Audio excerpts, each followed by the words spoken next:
பின்னால் இருக்கலாம், பின் சொல் முன்னால் இருக்கலாம்.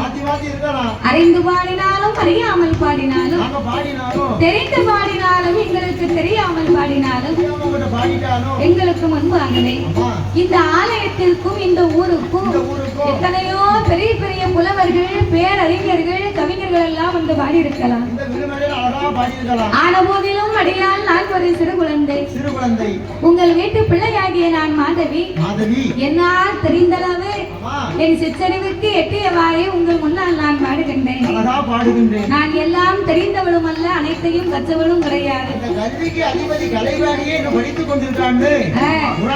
புராணம் சொல்லுகிறது, கற்றது கைமண்ணளவு, கல்லாதது உலகளவு என்பார்கள்.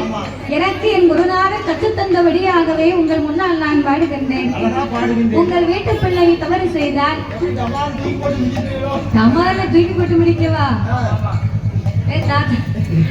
உங்களை பார்த்தா தூக்கி போட்டு மிதிக்கிறது மாதிரியா தெரியுது? அப்படியெல்லாம் இல்ல, தவறு பண்ணுனா தானே அடிப்பாங்க. அப்படி யாருக்காவது அடிக்கணும்னு ஆசை இருந்தா எங்க தாத்தா கூட்டு போங்க. அதானே, ஏன் அப்படி சொல்லணும்னா தாத்தா வயசுக்கு நல்லா சாப்பிடுவாரு. அதனால காலையில கூட்டிட்டு போகும்போது 10 இட்லியை வாங்கி கொடுத்துருங்க. சாயங்காலம் வரைக்கும் எவ்வளவு தொம்பு இருக்கோ, தாத்தாவுக்கு இல்ல உங்களுக்கு எவ்வளவு தொம்பு இருக்கோ அது வரைக்கும் போட்டு அடிங்க.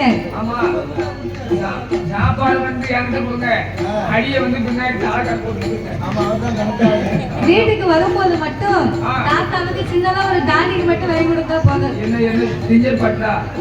அடி வாங்கிருக்கல, அதுக்கு மருந்து அது மட்டும் வாங்கி கொடுத்தா தாத்தா எல்லாத்தையுமே மறந்துடுவாரு. அதனால உங்கள் வீட்டு பிள்ளையை தவறு செய்தால் அதை எப்படி வீட்டிற்கு அழைத்து சென்று அன்போடு ஆதரிப்பீர்களோ அதுபோல் எங்கள் 6 பேர்களையுமே ஆதரிக்குமாறு கேட்டுக்கொள்கிறோம்.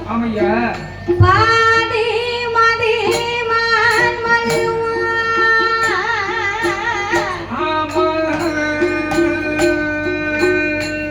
கங்கையோடு பாம்பணிந்து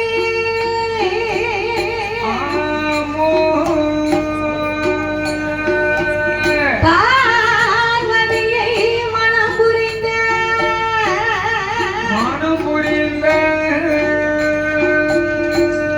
ஆதிசி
கருமையான சாஸ்தாவாக சுவாமி வீரந்தாவே சந்தனங்க தீட்டிடாவே சாஸ்தா வீரந்தாவே ஐயர் வந்து பிறந்தவன் அமர்ந்திருக்கும் தாய்மார்கள் உங்களோட வாயாக தாய உருவரவ போடுங்கம்மா முக்க முக்க மூணு நேரம் உருவரவ போடுங்கம்மா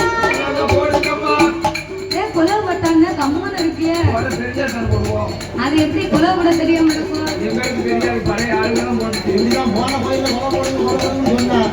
ஒரு ஆளு போடல ஒரு பாட்டி மட்டும் போட்டுச்சு பாட்டிக்கு கெட்டு பல்லு கீழே விழுந்துச்சு நாய் தூக்கிட்டு ஓடி போச்சு பாட்டிக்கு கெட்டு பல்லு அதனால கீழே விழுந்துச்சு எங்களுக்கு எல்லாம் ரொம்ப நல்லா தான் இருக்கு அதெல்லாம் குலவு போடுவாங்க பாத்தியா நான் கேட்டா தான் குலவு போடணும்னு உட்கார்ந்துருக்காங்க நீங்க குலவு போடுங்க நாட்டாம கிட்ட சொல்லி ஒரு 100 ரூபாய் வாங்கி தரேன் இப்ப போடுவாங்க பாரு தாய போடுங்கம்மா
வருகின்றார்.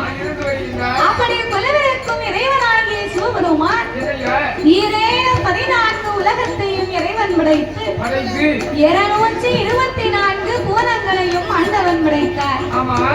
7 சப்தா சாரங்களாகப்பட்ட கடல்களை படைத்து கல்லுக்குள் இருக்கும் ஏரையவும் தாயார் கருப்பைக்குள் வாழும் சிசுவையும் முட்டைக்குள் உருவாகும் குச்சியும் ஆண்டவன் படைத்து ஓர் அறிவு முதல் 6 அறிவு படைத்த நாமளை போன்ற மானிட மக்களை படைத்தார். மண்ணுலகிலே ஆண்டவன் மனிதர்களை ஏற்படைத்தார். மண் உலகத்திலே மனிதர்கள் நாமல் அனைவர்களுமே ஒற்றுமையாக வாழ வேண்டும் என்று சொல்லிட்டான். ஆண்டவன் நாமளுக்காகத்தான் இந்த உலகத்தை படைத்தார். ஒற்றுமையாக வாழ வேண்டும் என்று உலகத்தை படைத்தார். ஆனா ஒற்றுமை இன்னைக்கு எங்கேயாவது இருக்கா? நம்ம 6 பேருக்குள்ள இல்லையே ஒற்றுமை.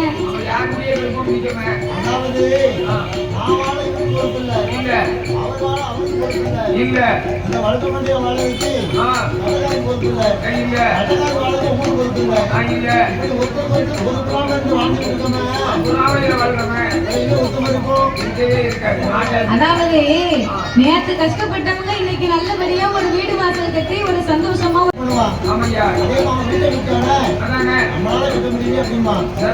ஏக்கர் இடத்தை வாங்கிட்டாங்கன்னா ஒரு ஏக்கர் இடத்தை வாங்கிட்டாங்க நமக்கு ஏக்க முடியல போடுவான். அதே மாதிரி இறந்து போனோம்னா அவன் எதுக்காக நமக்கு சாகுவதே யாரும் நினைச்சு பார்க்கட்டும். உலகத்துல பொறாமப்படாத ஒரே விஷயம் மரணம் மட்டும்தான். அவனுக்கு சாகு வந்துட்டு நமக்கு சாகு வராது. எவனை நினைச்சு பார்ப்பாளா? எவனை நினைச்சு பார்ப்பாளா? அப்படின்னு மனசுல நினைப்பு ஆசை இருக்கு. அப்போ மண் உலகிலே மனிதர்களை எல்லாம் படைத்து சிவனுடைய வடிவத்திலே இதோ சபை நிறைய அமர்ந்திருக்கிறார்களே நாமளை பெற்றெடுத்த தந்தையை படைத்தார். அம்மா சிவசக்தி இருக்காளே இந்த முத்தார் அம்மா அம்மாவுடைய வடிவத்திலே சபை நிறைய அமர்ந்திருக்கிறார்களே நாமளை 10 மாதம் சுமந்து பெற்று எடுத்த தாய்மார்களை படைத்து சிவன் வடிவத்திலே ஆண்களையும் சிவசக்தியின் வடிவத்திலே பெண்களையும் படைத்து ஆணென்றும் பெண்ணென்றும் ஆண்டவன் அகில உலகத்தையே உண்டு பண்ணினார். நாமளுக்கெல்லாம் என்சான் உடம்பை கொடுத்து ஒரே ஒரு சான் மட்டும் இந்த வயத்தை கொடுத்தார் ஆண்டவே. ஒரு சான் வயத்தை கொடுத்தார்னா அவங்கவங்க கையால அவங்கவங்க உடம்பு அளந்து பார்த்தா 8 சான் தான் இருக்குமா? இது உண்மை. அந்த என்சான் உடம்புல எஞ்சான் உடம்புன்னு சொல்லுவாங்க. மனுஷன் உடம்பு வந்து எஞ்சான் உடம்பு. அதுல ஆண்டவே நாமளுக்கு ஒரே ஒரு சான் மட்டும் வயத்தை கொடுத்திருக்கிறார். ஒரு சான் வயது நம்ம சொல்லுகிறோம். அந்த ஒரு சான் வயத்தை கொடுத்ததுக்கே நம்ம உலகத்துல என்ன பாடுபடுதோம்? வயது கொஞ்சம் நீளமா இருக்கு. இரவெண்டும் பாரம். நான் வயது நீளமா இருக்கா? இந்த நாய் வீடு சொல்லுவாங்க, கேள்விப்பட்டிருக்கியா? அதுக்கு எவ்வளவு சாப்பிட்டாலும் வயிறே தெரியாதா?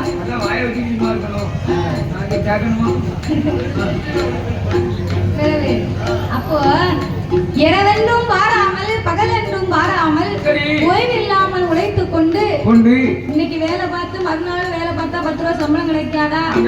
சில பேர் சாயங்காலம் வரைக்கும் வேலை பார்ப்பாங்க. நைட்டு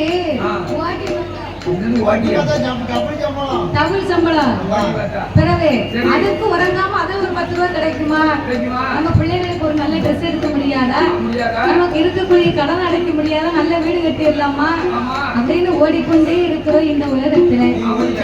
சாதாரணமா சொல்லிட்டேன். இந்த ஒரு சான் வயிற்றுக்கு காலையில எந்திரிச்ச உடனே மூஞ்ச கழுவுன உடனே 2 கிளாஸ் காபி. காலையில 8:30 மணிக்குள்ள 14 இட்லி 2 வடை, அதுக்கு மேல ஒரு காபி. கரெக்டா 1 மணிக்கு மதியம் நல்ல 2 தட்டு சாப்பாடு கூட்டு பொரியலோட. 3 மணிக்கு சாயந்தரம் 3 மணிக்கு 2 கிளாஸ் காபி. நைட்டு 8 மணிக்கு 7 சப்பாத்தி, 2-3 வயது பழம். எதை போட்டாலும் அது போதும். ஒரு சான் வயிற்று சாதாரண சொல்லுவோம். ஆமா. அப்போ ஆண்டவனாகிய பகவான் நாமளுக்கு ஒரு சான் வயிற்றையும் கொடுத்து 6 அறிவை கொடுத்தார். 9 தத்துவத்தை படைத்தார். மனிதர்களுக்கெல்லாம் 3 ஆசைகளை கொடுத்து மண்ணாசை பொன்னாசை பெண்ணாசை என்று சொல்லி மூன்று ஆசைகளையும் கொடுத்து மண்ணுலகிலே மரம் செடி கொடி பயிர் புல் பூண்டு இலை தாவரங்களோடு ஆடு மாடு கண்டுகாடைகள் அதனையும் படைத்து ஈரம்பு யானை முதல் என்ன உண்ணாமலர்கள் 84 லட்சம் கோடி ஜீவராசிகளை படைத்தார். இந்த உலகத்திலே மக்களை படைத்தால் போதுமா? படைத்த மக்களுக்கெல்லாம் பட்டினி இல்லாமல் எப்படி இறக்க வேண்டும் என்று ஆண்டவன் எப்படி வழியிறங்கி வருகின்றார். நாய் நல்லதினை எடுத்து நாளை நல்லதினை எடுத்து நாய் நல்லதினை எடுத்து அவன் நாடு எங்கும் அடியளந்தான் அவன் நாடு எங்கும் அடியளந்தான்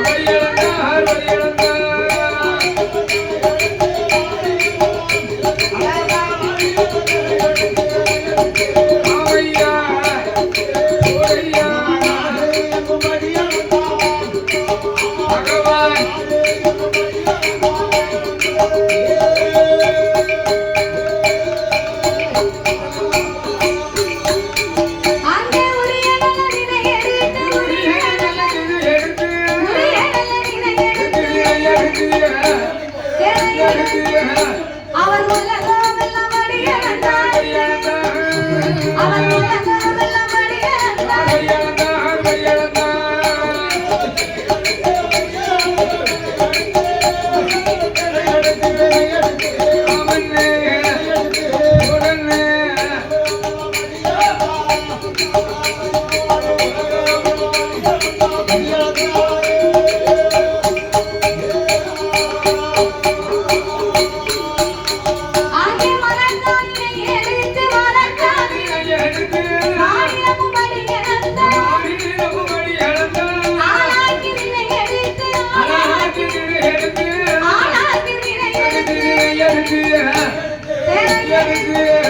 அவர் அகிலமெல்லாம் அடியளந்தான் அவர் அகிலமெல்லாம்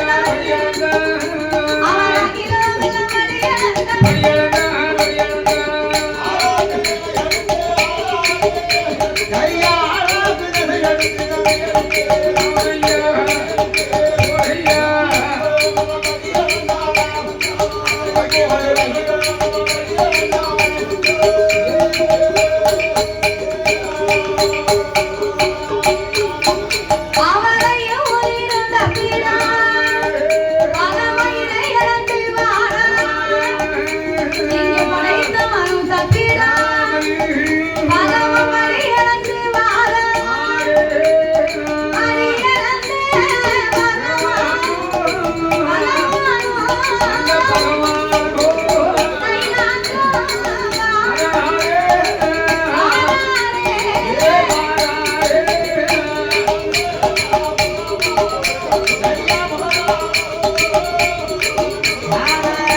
வழியிறந்த ஆண்டவனுக்கு பாலும் பழமும் கொடுத்தாளாம் அந்த பார்வதாதேவி. அவெல்லாம் பொண்டாட்டியா? ஏன் ஆட்சி நம்ம வீட்டுல பொண்டாட்டி உள்ள இருக்காள, நம்ம வெளிய போயிட்டு வீட்டுக்கு போனோம்னா நம்ம பொண்டாட்டி சட்டாப்போட நிக்கா. அவன் ஏன் சட்டாமையோட நிக்கான்னா, நீ வீட்டை விட்டு வெளியே போனா காலையில வேலைக்கு போயிட்டு வீட்டுக்கு வரும்போது வேலை பார்த்த ரூபாய கொண்டு போய் ஆட்சிட்ட கொடுத்தேன்னு வை, சட்டா போயிட்டு ஆட்சி உனக்கு 2 தோசை சுட்டு தருவா. நீ ரூபாய கொடுக்கலன்னு வை, சட்டா பைய கொண்டு உனக்கு 2 பூசை. அவன் ரூபாய கொடுத்தா தோசை, ரூபாய கொடுக்கலன்னா பூசை. அவன் வாசல்ல சட்டாப்போட நிக்கும்போது நான் பழங்களை எடுத்து கையில கொடுத்துருவேன். பரவாயில்ல. அடிபட்டு யாரும் அடிக்கிறதா?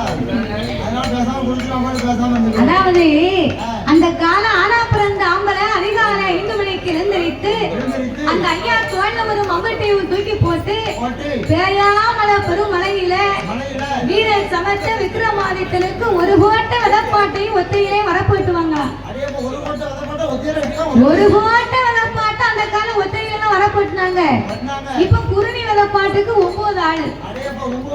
ஆமா, அதுலயும் ஒரு நாள் வேலை பார்த்துட்டு பாதிய வீட்டுக்கு வரும்போது புறப்பட்டு வந்துருவா. அவளுக்கு சம்பளத்தை பார்த்தா சம்பளம் 250. காலையில ஆட்டோ சார்ஜ், போண்டாட்டி போண்டாவும் டிவியா. ஆமா, அது போக மத்தியானம் சாப்பாடு, சாயங்காலம் 3 மணிக்கு ஒரு போண்டாவும் டீ, வெத்தலை போட்டா வெத்தலை பார்த்து சுண்ணாம்பு. ஆனா இப்ப இத்தனையும் கொடுக்குறாங்க. ஆனா அப்ப அப்படி கிடையாது. அப்ப ஒரு கோட்டை விதப்பாட்டுக்கும் ஒரே ஆளுதான் ஒத்தையிலே வரப்பட்டு எறிவாரு. அவருக்கு சம்பளம் எவ்வளவுங்க? வெறும் 1.25 ரூபா. 1.25 ரூபான்னா அப்ப வந்து துட்டுக்கு தட்டுப்பாடு. ஆமா, அந்த 1.25 ரூபா சம்பளத்தையும் வாங்கிட்டு வந்து வீட்டுக்காரம்மா கையில கொடுத்தா பெண்ணா பிறந்தவன் என்ன செய்வா? புருஷன் வரங்குள்ள ஒரு துவாரகடிய பொங்கி ஒரு முட்டையிட்டு அவிச்சு ஒரு வெண்ணெய் கிண்ணிய போட்டு அந்த ஐயா வரும்போது சிரிச்ச முகம் சீதையா எதிர்பார்த்து நிற்பாரா. சிரிச்ச முகம் சீதையா அந்த ஐயா வரும்போது புன்னகை சிந்தை பல் தெரியாம சிரிப்பார். ஆமா, என்ன? ஆமா, அவன் என்னைக்கும் பேசாதவா அன்னைக்கு சிரிச்சுக்கிட்டே நிக்காத வையே, அவ எங்கேயும் அவளுக்கு ஏதோ தேவைப்படுதுன்னு அர்த்தம்.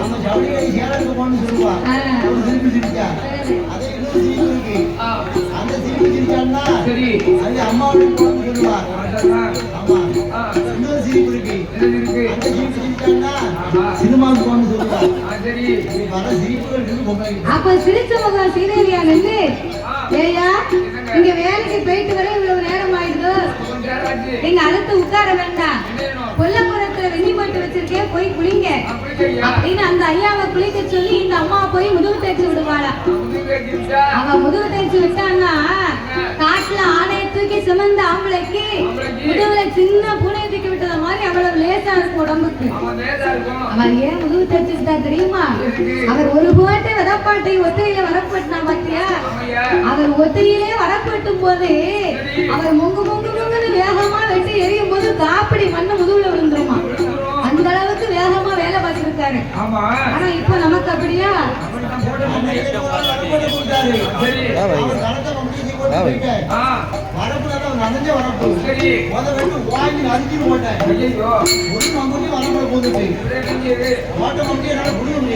இப்ப போராட்ட முன்னாடி புடுங்க கிளம்ப இல்ல.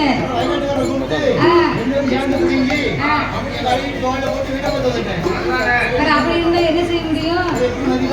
ஆனா அப்ப அப்படி எல்லாம் கிடையாது. அந்த அளவுக்கு அவர் வேலை பார்த்தாரு. அந்த அம்மாவும் அப்படி பணிவிடை செய்தார். அதை போலவே கைலாச வாசலில் தலைப்பாறை இலைப்பாறை கையிலே கொள்விருந்து வரும்போது அங்கு என்ன நடக்கு தெரியுமா? மறுநாள பொழுதில்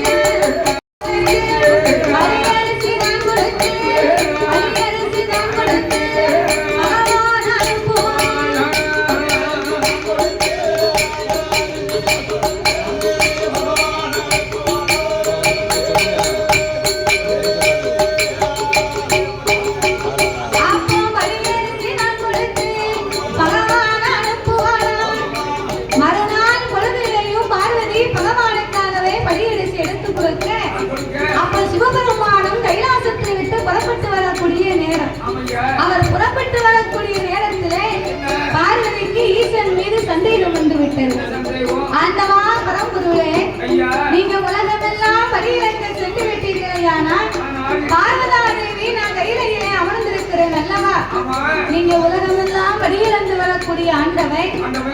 உலகத்து மக்களுக்கெல்லாம் படியிறக்கும் போது மக்கள் எல்லாம் யாரை வணங்கி வருகின்றார்கள்? அம்மா பார்வதி, உலகத்துக்கெல்லாம் படியிழந்து பாதுகாத்து வரக்கூடிய பகவான் நான் தான். அப்ப கடவுளாகப்பட்ட என்னைத்தானே எல்லோரும் வணங்குவார்கள். அதுல என்ன உனக்கு சந்தேகம்? அந்தவா, உலகத்து மக்கள் எல்லாம் உங்களையே வணங்கி வருகிறார்கள். அப்போ உலகத்துக்கே கடவுளாய் இருக்கக்கூடிய தாங்கள் எனக்கு தெரியாமல் யாரோ இரு பேர்களை அல்லும் பகலும் ஆண்டவன் வணங்கி வருகின்றேன். அவங்க 2 பேரும் யாரு? ஏன் அவர்களை நீங்கள் வணங்க வேண்டும்? பார்வதி, நான் உலகத்தை படைத்தேன் அப்படின்னா 10 பொருளுக்கும் அர்த்தமாகவே இருந்து நான் பாதுகாத்து வருகிறேன். அப்படின்னா என்ன தெரியுமா? தாயே ஒன்று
இருளும் நான் தான், ஒளியும் நான் தான்.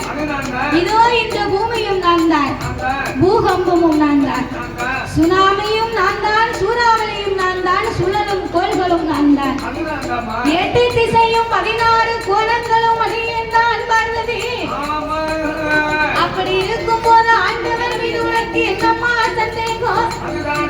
ஆண்டவா பரம்பொருளே, அப்ப 10 பொருளுக்கு அர்த்தமாக இருக்கக்கூடிய பகவான் ஏன் வேறு 2 பேர்களை நீங்கள் வணங்க வேண்டும்?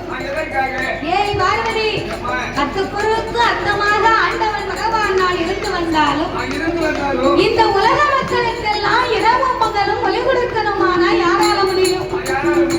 காலையிலே தோன்றும் கதிரவன், மாலையிலே தோன்றும் சந்திரன். சந்திரனும் சூரியனும் இல்லையானா சகல உலகத்துக்கு ஒளி கிடைக்குமா? ஒருபோதும் கிடைக்காது. ஆகையினால் என் வலது கண்ணை சூரியனாகவும் என் இடது கண்ணை சந்திரனாகவும் நான் வணங்கி வருகிறேன் பார்வதி. அப்பதான் பார்வதி பார்த்தா, அது எப்படி ஆண்டவன் இருக்கங்களுமே சந்திரன் சூரியனா இருக்க முடியும்? இன்றைக்கு இதனையே நாமல் பரிசோதித்து பார்க்க வேண்டும் என்று அந்த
தீபங்களை மறைத்த உடனே அகில உலகம் எங்கு பார்த்தாலும் ஒரே இருள்மயமா இருக்கு. உலகமே இருட்டா இருந்தா என்ன செய்ய முடியும்? எந்த வேலையும் பார்க்க முடியாது. ஒரே ஒரு வேலை பார்க்கலாம். நல்லா உறங்கலாமா? நல்லா உறங்கணும்னா சொன்னா அதுக்கு கூட காத்தாடி வேணும் பார்த்துக்கோ.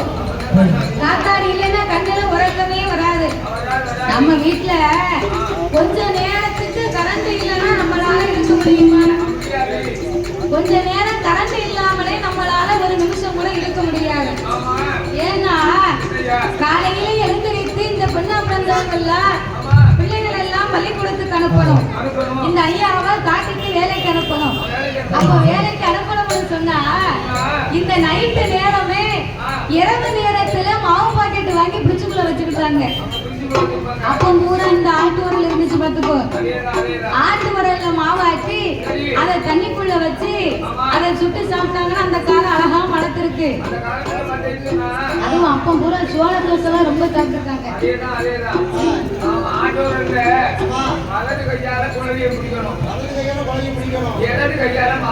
ஆமா அப்பதான் ரொம்ப மணக்கும்.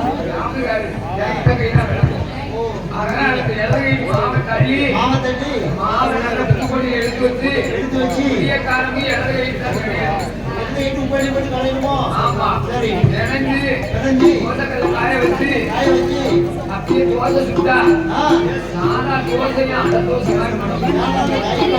ஆனா இடது நைட்டு மாவாட்டி இடது நைட்டு உப்பு போட்டு பிணைஞ்சு அந்த தோசையை சுட்டுக்காருல அப்போ அரை தோசை மாதிரி தானே மணக்கும்.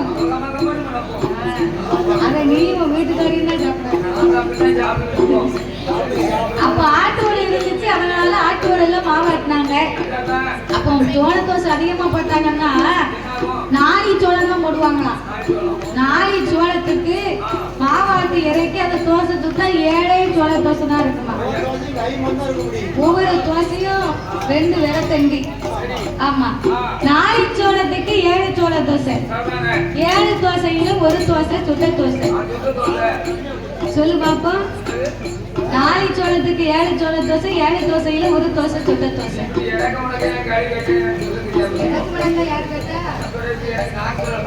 அடுத்தால பேசணும்னா நாக்கு என்னமா வளைஞ்சு நெளிஞ்சு பேசுது. இல்ல சொல்லு பாப்போம்.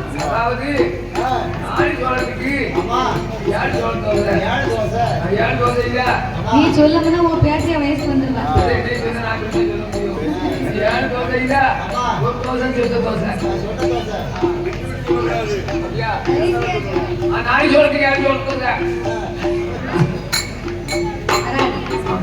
அப்போ அந்த காலம் ஆட்டு உரல்ல மாவாட்டி பார்த்தாங்க. பிறகு அதுல ஆட்டுறதுக்கு யாரும் செம்பு இல்ல, பக்குவமும் தெரியல. கல்ல பிறப்புனா கல்லு தலைகீழ வெளியே வந்து விழுந்துரும் பார்த்துக்கோ. பிறகு ஆட்டு உரல்ல தூக்கி தூர போட்டா. அதுக்கு பிறகு இந்த கிரைண்டர் வந்துச்சு. கிரைண்டர் வந்ததுக்கு பிறகு அதுல கொஞ்ச நாளைக்கு மாவாட்டி பார்த்தா. அதுல மாவு ஆட்டத்தான் செஞ்சாங்க. பிறகு அந்த கல்லை தூக்கி கழுவ முடியலையா. ஆமா, உழவிக்கல்ல கல்வி தூக்கிறதுக்கு சோம்பரையா இருக்கு அப்படின்னு கிரைண்டர் தூக்கி தூர போட்டாச்சு. அதுக்கு பிறகு இந்த கவர்மெண்ட்ல இருந்து ஒரு சின்ன கிரைண்டர் ஒண்ணு கொடுத்தாங்க. அது 2 பைதா மாதிரி இருக்கும் பாத்துக்கோ. அதை சுவிட்ச போட்டு மூடி வச்சிருக்கு. அதை மூடி வச்சு அது பாட்டு ஆட்டிக்கிட்டு இருக்கும். அது ஆட்டுது, திடீர்னு ரிப்பேர் ஆகுது பாத்துக்கோ. ஆமா, பிறகு அதை 50 ரூபாய்க்கு கடையில போட்டாச்சு. இப்போ ஒண்ணுக்கு வழி இல்லாம வியாபாரத்துக்கு ஆசைப்பட்டவங்க வீட்டுல மாவாட்டி மாவை பாக்கெட்ல ஊத்தி தோசை மாவை இப்ப தெருவுல விக்கி தெருவுல நிக்கி.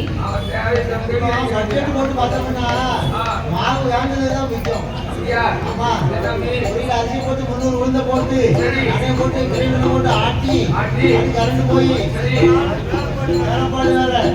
கணக்கு பண்ணி பார்த்தோம்னா பாக்கெட் மாவு வந்து எவ்வளவோ லாபம், எவ்வளவோ மிச்சம்.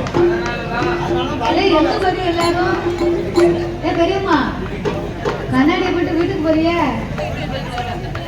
பாத்தீங்களா? வில்லு முடியறதுக்கு முன்னால வீட்டுக்கு போகலாமா? யாராவது வில்லு முடியறதுக்கு முன்னால வீட்டுக்கு போங்க. முக்குல முனி நிக்கி, முக்குல முனி நிக்கி உங்களை பிடிச்சுக்கிடும். பேய் பிடிச்ச பிடிச்சா விட்டுரும், முனி பிடிச்சா விடாது.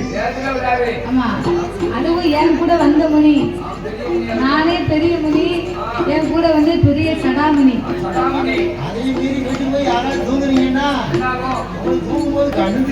என் பேச்ச மீறி யாராவது போய் தூங்கணும்னு தான் போவாங்க. என்ன நேரம் ஆயிட்டு, தூங்கணும்னு போய் தூங்கினா தூங்கும்போது கண்ணு தெரியாது. கண்ணம் கூட இருக்கதான் இருக்கும். கவனமா கேட்டோம். அம்மி இருந்தது, அம்மியில அரைச்சாங்க. இப்போ அம்மி கிடையாது, வீட்டுக்கு பின்னால தூக்கி போட்டாங்க. இப்ப வீட்டுக்கு வீடு மம்மி தான் இருக்கா, அம்மி இல்ல. ஆமா, ஏன் வீட்டுக்கு பின்னால போட்டிருக்காங்க தெரியுமா? அம்மியில அடிச்சாட்டா நல்லா அழுக்கு போகுமா. பிறகு சில பேருக்கு அம்மியில அரைக்கணும்னு ஆசை இருந்தாலும் தேங்காவை சுள்ளு போட்டு அம்மியில ஒரு துண்டு எடுத்து வச்சிருப்பா. அம்மி புலவி தூக்கி ஒரு போடு போடுவா. தேங்காய் தெரிச்சு தெருவுக்கு போயிடும். தேடி எடுக்க 2 நாள் ஆகும். அப்ப இந்த மிக்சி ஜார்ல அள்ளி போட்டு ஜார்ல வச்சு சுவிட்ச போடணும்னு அப்பந்தான் அந்த அம்மா கையை கொண்டு வைப்பா. படக்குன்னு கரண்ட் போயிடும். அந்த அம்மாவுக்கு வரும்பாரு கோவம். தேடியில போவான் கரண்ட். இப்ப பார்க்க லைன் உருவிட்டானே, கொள்ளையில போவான் கரண்ட். இந்த மாசம் கரண்ட் யார் கட்டுதான்னு பார்ப்போமே. அவரு எங்க கிடந்து துண்டிட்டு இருக்காரு நமக்கு தெரியுமா? கனெக்ஷன் விட்டுருக்கும், அவர் போய் கனெக்ஷன் கொடுத்துட்டு. நம்ம அது தெரியாம வீட்டுல இருந்து ஏசுவோம் பேசுவோம். அப்ப கொஞ்ச நேரம் கரண்ட் இல்லாமலே நம்மளால இருக்க முடியலன்னா, உலகமே இருட்டா இருந்தா நம்மளால எதுவுமே செய்ய முடியாது. அதனால ஆண்டவனாகிய பகவான் உலகத்து மக்களுக்கெல்லாம் வழி கொடுக்க வேண்டும் என்று நமக்கு இருக்கும் 2 கண்கள் மட்டும் தானே இவளுக்கு தெரியும். சிவபெருமானுக்கு 3வது கண் நெற்றிக்கண் உண்டு என்பது இந்த பார்வதிக்கு தெரியப்படுத்த வேண்டும் என்று ஆண்டவன் தான்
அக்கினியினுடைய வெட்டை தாங்க முடியாமல் அந்தமெல்லாம் உயர்த்து ஆவி கனலாகி கடவுளுடைய வேலை காட்டாற்று வெள்ளமா கையிலே கரை புரண்டு வருது. அப்போ காட்டாற்று வெள்ளமாகவே கரை புரண்டு வந்த உடனே சிவபெருமான் பார்த்தார், நாமுடைய வேர்வை துளிகளும் ஒரு உப்பு தண்ணி இந்த உலகத்துக்கு போனா உலகத்துக்கு உயிர் சேர வந்து சேரும். அதனால உலக மக்களுக்கெல்லாம் நாமல் இந்த வெள்ளத்தை போக விடாமலே தடுக்க வேண்டும் என்று தன் 1008 சடாமுடியிலே ஓர் முடியை உழைத்து அதையே தன் அங்கமெல்லாம் துவட்டி ஆண்டவன் ஒரு கொண்டை கட்டாகவே கட்டினார். அப்பவும் அதிலே இருந்து இந்த வேர்வை துளி அடங்கவில்லை. நம்ம குளிச்சுட்டு துண்டை போட்டு போட்டு தொடச்சாலே தண்ணி வடியும். அப்போ உலகத்து மக்களுக்கெல்லாம் வெள்ளத்தை அடக்கணும்னா சடாமுடி அடிக்குமா? அதிலே இருந்து ஒரு 10 சொட்டு வேர்வை பூமியிலே கலக்க 10 சொட்டு வேர்வைகளையும் 10 கடலாகவே படைத்து அதற்கு பக்குவமாகவே பெயர் நாமத்தை கொடுத்தார். சாமி உங்க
அந்த மாணிக்க புத்துக்குள்ளே யாரெல்லாம் வாழ்ந்து வருகிறார்கள்?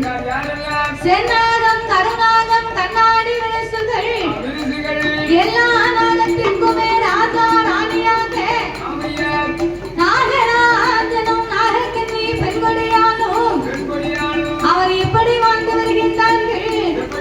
சாமி நாகராஜ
பத்தடுக்கு மாளிகை அவருக்கு பந்தடி மேடைகள் ஆணை கட்டும் தாவணிகள் அவருக்கு அசைந்திருக்க மேடைகள் குதிரை கட்டும் தாழ்வரங்கள் கொட்டார சாவடிகள் இப்படி பத்தடுக்கு மாளிகையும் பல்லாக்கு சாவடியோடு இந்த நாகராஜனும் நாகக்கண்ணையும் நலமோடு வாழ்ந்து வருகிறார்கள்.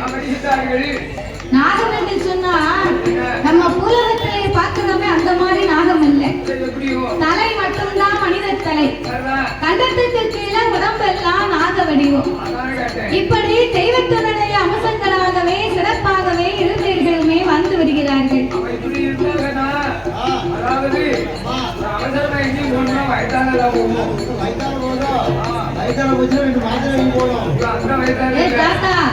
வயசால போதுன்னா மாத்திரை வாங்கி போட சொல்லுவாரு குடத்துக்காரு. மாத்திரை வாங்கி போட்டு உனக்கு கேட்கல வைங்க, நான் ஒரு மருந்து சொல்லட்டா? 2 கார்மெண்ட் வாங்கிட்டாலே முழுங்கிடு. இல்ல உனக்கு சரியா இருந்தா அப்படி சொன்னேன். போட்டு முடியாச்சுன்னா உடனே சட்டை எடுத்து சாப்பிடுற மாதிரி உடனே வயிற்றால போட்டு நின்றுடும். ஆமா, அது வெளியே வரணும்னா அதுக்கு என்ன செய்யணும் தெரியுமா? அதுக்கு அடுப்பு வாங்கி அதுல விறக போட்டு தீய வச்சு,